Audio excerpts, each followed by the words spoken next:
But you still want to make the weak bid. Once again, I mean, one spade is not a horrible bid here. The advantage of bidding this is because you've defined your hand very narrowly. You've got between 10 and 13 points and 6 spades.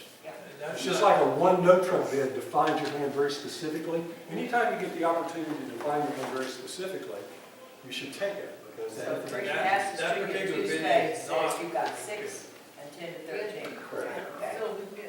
Is that still called a weak bid? Well, Well, it's not really. it's not really, it's a two bid. Borderline. Yeah, it's, you know, for lack of anything else, it's called the two bid of the 4 C.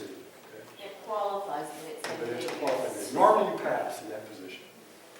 Okay, so have we gone through everything on the bidders opening? Okay, now I want to talk a little bit. I'm not going to spend a lot of time here on the responses. We'll go into more detail next week. But I'm just going to give you 2 or 3 basic things because you're going to need some of them when you're bidding these hands today. So let's just talk about the general concept here. I'm going to erase some of this as I lay down the brain. Does anybody have any questions on any of this? Do you understand how it works and what the purpose of it is? Everyone understand that? Okay.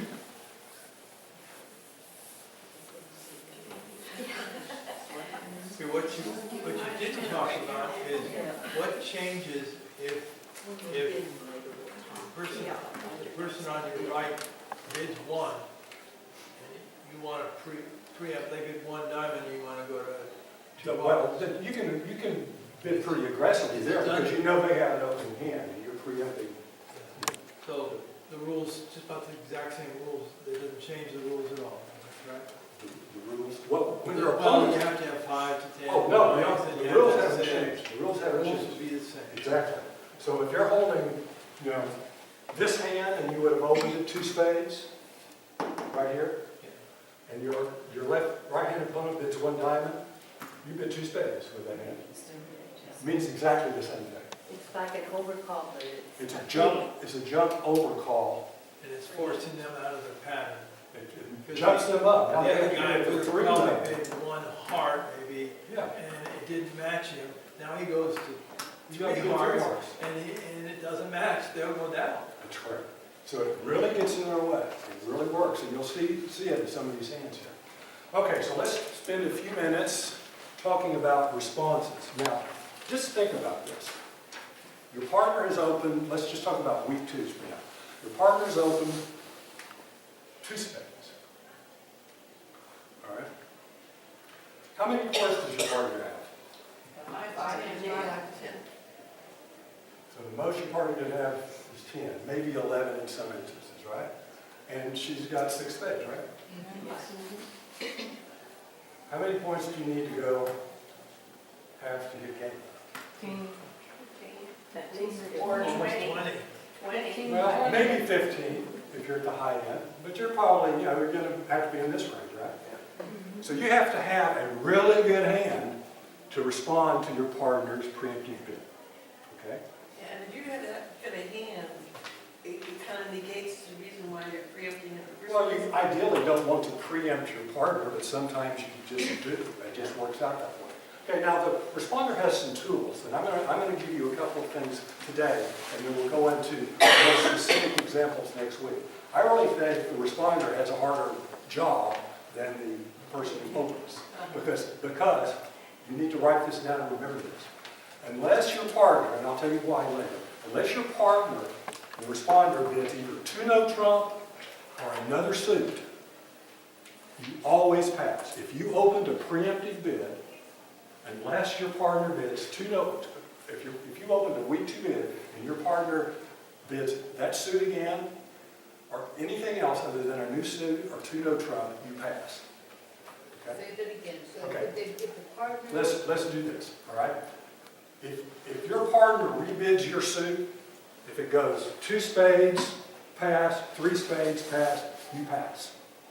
Okay? You've already described your hand. Your partner knows all she needs to know about your hand. She bid 3 spades for a reason, okay? You said, fine, she knows what she's doing, you pass. If it goes 2 spades, pass, 4 spades. Her hand didn't all of a sudden get better. you pass, okay? So if your partner passes or bids your suit, the opening week two bidder passes, always, okay? Generally, when you open a preemptive bid, that's the last thing you say in the auction, 85% of the time. Okay, now there are two things we're going to talk about today. We'll hold the third one until next week. One is if I'm the responder and my partner made a week two bid. So we know she only has 5 to 10 points. So let's say I'm sitting here with 6 points. Okay? So if she's got the maximum 10 and I've got 6, how many points do your opponents have? A lot. Okay? A lot. 24, right? And probably more, 25, 26. So guess what they're going to do? They're going to big game, aren't they? Unless you become devious. Okay?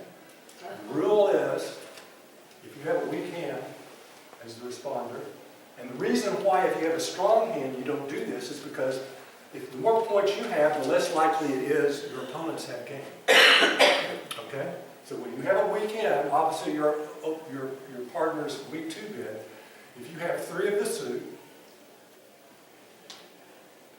you bid 3. 2 spades, pass, 2 spades, 3 diamonds, 3 spades, whatever. Okay, you can bid 3. Okay, if you've got 4 or more.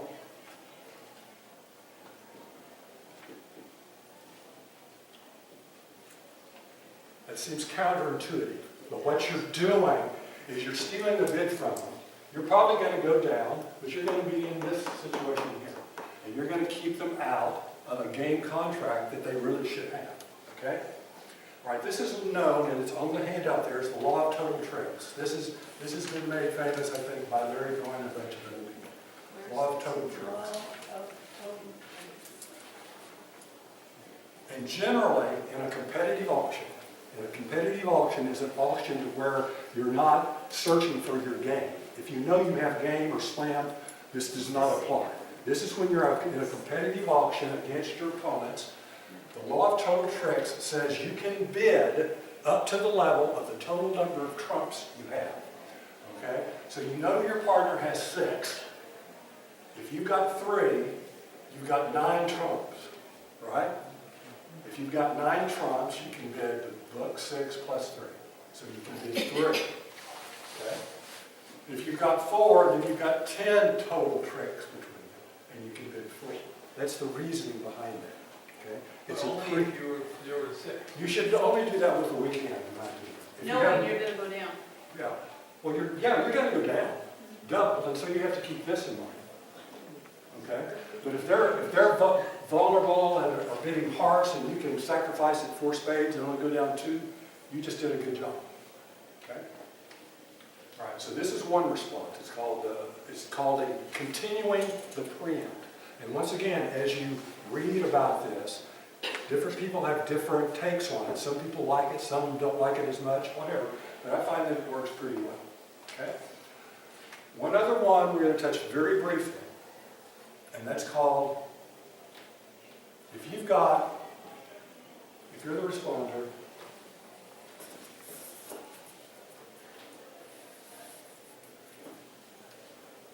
I'm going to say 15 plus. A lot of people say 16.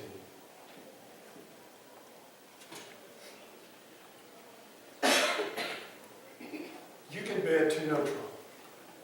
Okay? And what this does, it didn't say anything about no trump, although sometimes you're looking to be no trump. You're doing what's called asking for a feature. Okay? It's a conventional bid. All right? So your partner opens 2 of anything, and you bid 2 no trump. That's forcing one round. Forcing one round. And if you have a feature, and a feature is defined as an outside ace or a king, not anything in the suit you bid. A high card in another suit. So in this instance,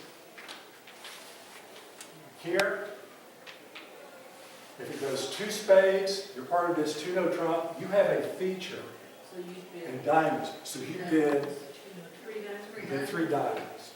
If you don't have a feature, you bid 3 of your suit. Also, and once again, I'll go into this more. He's also asking you the strength of your hand, okay? So you can put it in 2 ranges. Let's say 5 to 7 and 8 to 10. Okay? If you show a feature, you should really have the upper range. If you've got the lower range, you should just rebid your suit. I'm gonna rebid my suit even though I still have 6. If you have a weak hand. Yeah. And like I said, we'll go into more detail. But I think there might be a hand in the play tonight where one of the partners may want to bid 2 no trump, asking for a feature. So let's just hypothetically say you're sitting here with ace. Well, let's say they did spades. Okay, so they did spades, and you've got 3 little spades, and you've got ace, king, queen, X of diamonds, 7, 9.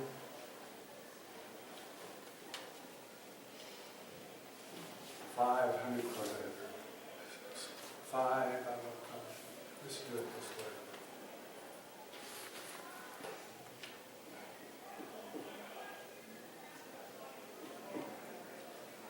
Okay, so your partner bid 2 spades. You've got 14, 16 points. What do you need? You're comfortable with this. They just bid spades, right? So if you're playing if you're thinking maybe we can make 3 no trump, if my partner has sort of the high end, and what? What else do you need? And a feature We're of stopping. You need a heart, don't you? You need stop. the ace of king of hearts. So if you bid 2 no trump and your partner says 3 hearts, guess what? Maybe you can try 3 no trump. Okay? If she doesn't say 3 hearts, then you just leave it in spades. Okay, you had a chance there. You're comfortable in three spades. And the feature has to be ace or king. Ace or king in an outside suit. You don't mention features in your own suit. All right? And when you're the responder, by the way, just a general rule here to think about, when you're the responder and your partner's preempted, the most valuable thing you can have, short of maybe 1 or 2 of their cards, is high cards in the other suits. That's what's most important. Your partner has the high cards, hopefully, in the suit she bid. So if you really want to go beyond the preemptive level and maybe get into game, you've got to have some cards in these other suits. Because guess what? She's got a bunch of spades or diamonds and probably nothing in the other suits. Maybe 1 feature like that. All right? So if you almost really couldn't consider bidding unless you've got strength in the other suits. All right? In all 3 of the other suits. Well, it depends on what you want to do. Like I say, we'll go into more detail on this. We'll go over this again, and I'll put some hands up. But when you're playing today, particularly if you're responding, and let's say your partner opens with a preemptive bid, 2 bid, and you've got quite a bit of points in your hand, and you feel like it, you can try that and see what happens. And also, when we're playing the hands from this point forward, it's not going to be as rigid. In other words, when I say rigid, when we're bidding 1 no trump, it's pretty much an order to go this way to this way to this way to this way. When you get into this, there's a lot more subjectivity to it. You're going to have interfering bids. They're going to be different from table to table, and your decisions are going to be different. But this is the real life, how it goes. So as we play the hands today, you're probably going to end up in different contracts all across the room. And I want to hear what you end up, and we'll talk about the bidding. And I'm going to place it in a contract, and maybe a contract nobody got to, but I want to place it in that contract because that's where the hand plays better, okay? We're more interested in it. But we'll talk about the bidding and how could you get to that contract and how could you get to that contract. I Yes? have one question about this thing over here. This Okay. one? Yeah, I'm the responder, Yes. and they bid spades. Yes. And so I say to no trump, hoping they have something in heart. Yeah. And if they do, they come back and have it. If they do, they're saying, I got the high end, and I got even the ace and king of hearts. Think about this. You're in no trump. You're the one who said no trump, right? Right. This person over here is going to lead. Okay?